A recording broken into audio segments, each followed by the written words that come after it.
नमस्कार।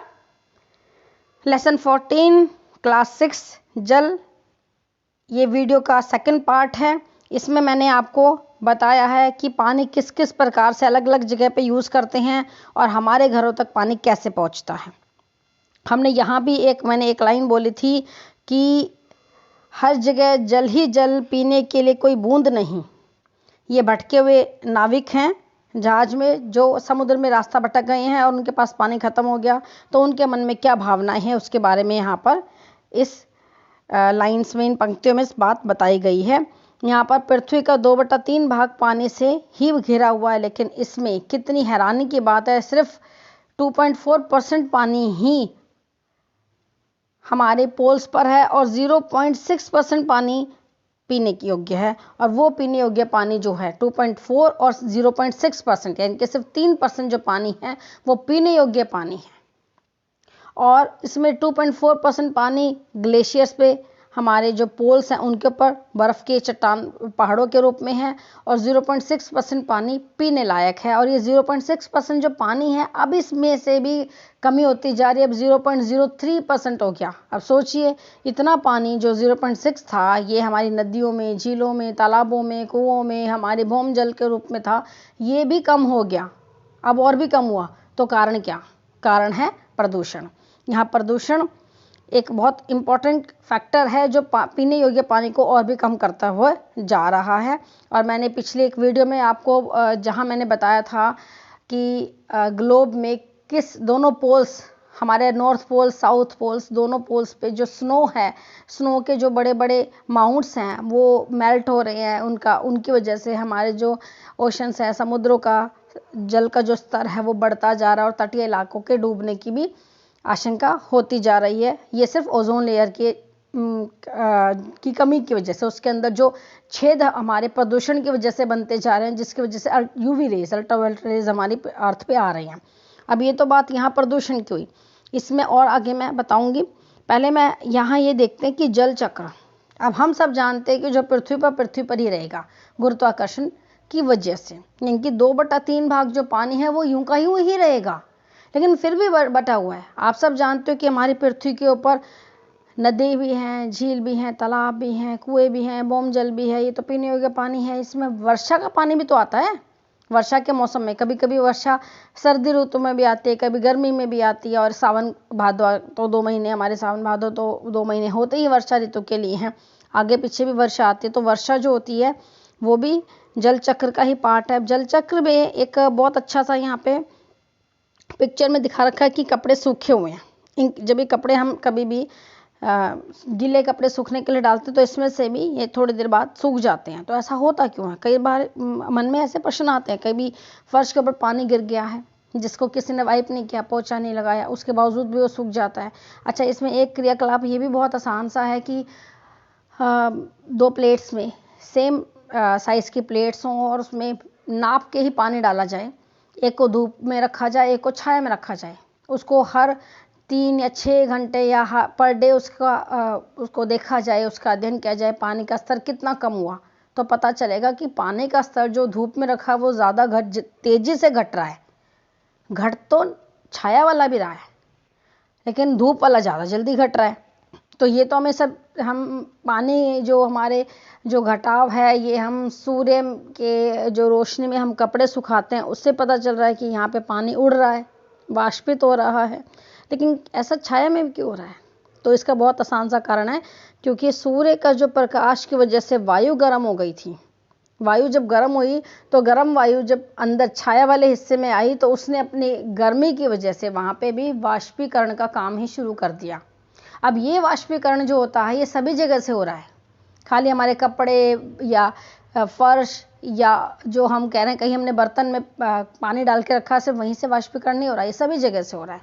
जहाँ पे भी पानी के स्तर हैं, चाहे वो समुद्र का पानी का स्तर हो, चाहे वो नदी का हो, तालाब का हो, या हमारी खाली पृथ्वी का ही हो, और साथ में किसी भी फसल या पेड़ पौधे, सभी के अंदर से ही पानी निकल रहा है, वाष्पीकरण हो रहा है।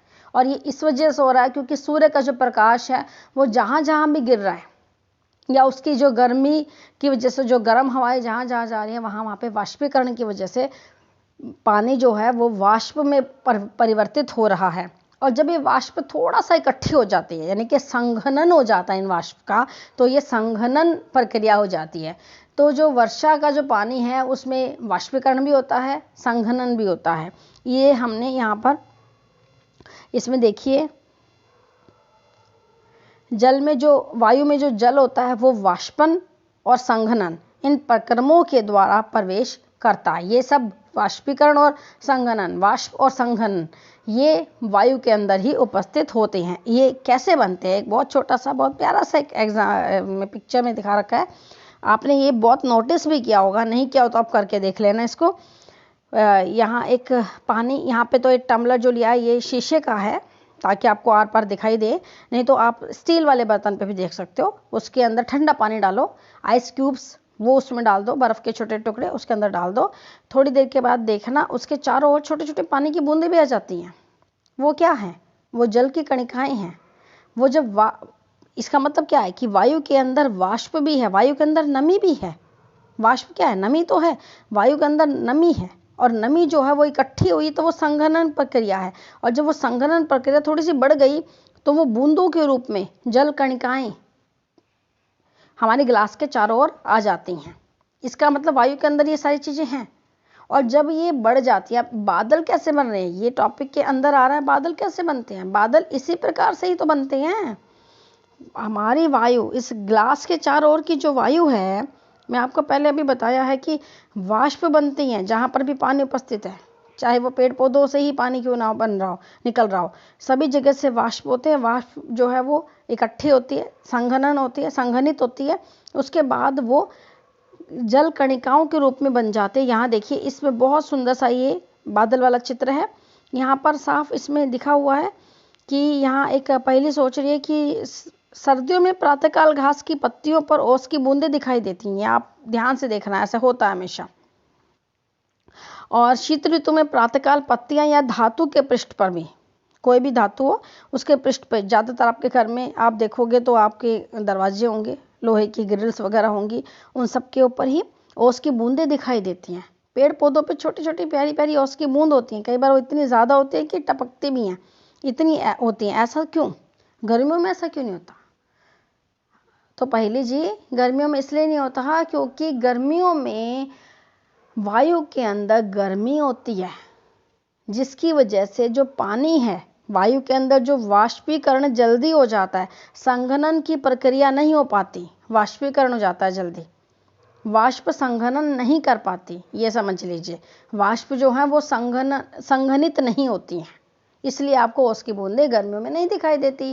लेकिन सर्दियों में वायु का जो तापमान है वो कम होता है, तो वाष्प जल्दी से संघनित हो जाती हैं, तो वो ओस की बूंदों के रूप में आपको सुंदर सी दिखाई देती हैं। अब ये जो संघनन प्रक्रिया का बहुत ही महत्वपूर्ण ये होता है, जल को पृथ्वी से ऊपर वापस लाने में संघनन प्रक्रिया होती है।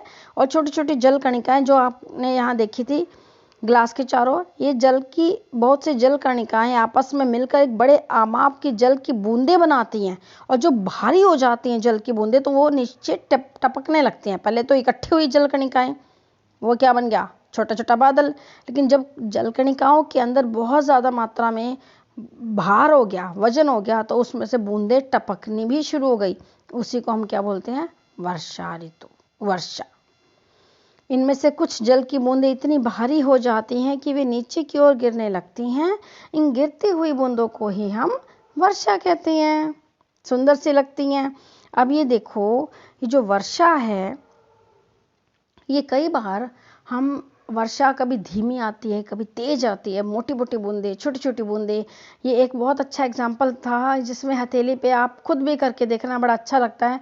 हथेली पे पहले एक बार मैं आपको एक छोटी सी एक्टिविटी हमने देखी है अपनी ट्रेनिंग के दौरान, उसको मैं आपको करके दिखाऊंगी एक्टिविटी में, आपको भी बड़ा मज़ा आएगा। एक हथेली के ऊपर पहले एक उंगली से टप टप उंगली अपनी हथेली पे मारो, उसके बाद 2 उंगलियां अपनी हथेली पे बजाओ, उसके बाद 3, और कोई आवाज़ ना हो आसपास, तो आपको लगेगा पहले छोटी छोटी बूंदी, फिर थोड़ी बड़ी बूंदें, फिर थोड़ी और बड़ी बूंदें बूंदें, यानी कि बहुत टप टप ज़्यादा, यानी कि तेज़ बारिश आनी शुरू हो गई है। तो ये जो होता है, ये वर्षा इसी वजह से होती है कि जो वायु के अंदर वाष्प बनती हैं, वाष्प संघनित होती हैं, संघनन के बाद जल कणिकाओं में परिवर्तित हो जाती हैं, जल कणिकाएं इकट्ठी हो जाती हैं, बादल बनते हैं। जल कणिकाओं के इकट्ठे होने के, बादल बनने के बाद उसमें भार ज़्यादा हो जाता है, तो वही जल कणिकाएं जो भारी हो जाती हैं वो बूंदों के रूप में टपकती हैं, जिनको हम वर्षा कहते हैं। अब ये वर्षा जो है ये तो प्रकृति की देन है। प्रकृति तो अत्याचार करती है सबके साथ बराबरी, यानी कि वर्षा जब आएगी तो सबके ऊपर गिरेगी। वर्षा सभी के ऊपर गिरेगी, वो मनुष्य, पशु, पक्षी, पेड़ पौधे सब पे गिरेगी। लेकिन यहाँ पे मैंने पेड़ के बारे में बात की थी कि पेड़ पौधों से भी वाष्पीकरण होता है। तो यहाँ पर एक बहुत अच्छा एग्जाम्पल दिया था पीछे कि यदि आपको 1 किलो गेहूं लेना है तो उसके लिए 500 लीटर पानी लगाना पड़ेगा। तो सोचो, पहले भी बात हुई थी पिछली वीडियो में भी कि खाना बनाना है तो खाना बनाने के लिए जो फसल, जो अनाज या जो सब्जी आपके घर में आ रही है उसको बनाने के लिए भी तो पानी चाहिए। ये सब इसी वजह से ही हो रहा है। पानी कोई छोटी सी चीज नहीं है, जीवन की एक मूलभूत इकाई तो है ही, लेकिन इसके पीछे का जो पूरा चलचित्र है बहुत बड़ा है।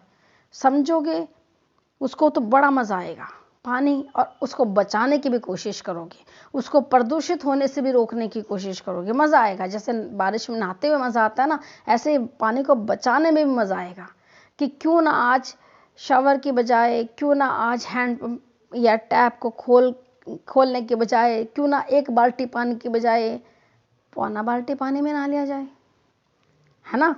पूरी बाल्टी में से 2-3 मग निकालने से कोई ज़्यादा फर्क नहीं पड़ता। अब तो सर्दी का टाइम है, वैसे भी पानी बचाया जा सकता है। तो पानी बचाओ, बहुत ज़रूरी है। अगले पार्ट में मैं इसके बारे में कि वापस ये हमने बता तो दी वर्षा हुई है, आगे कैसे क्या क्या करेगी, ये मैं आपको इसी वीडियो के, इसी लेसन की जो अगली वीडियो है, 3rd वीडियो, उसमें मैं आपको और डिटेल में बता दूंगी। अगर आपको मेरी वीडियो अच्छी लगी तो इसको लाइक कीजिए, शेयर कीजिए और मेरे चैनल को सब्सक्राइब कीजिए।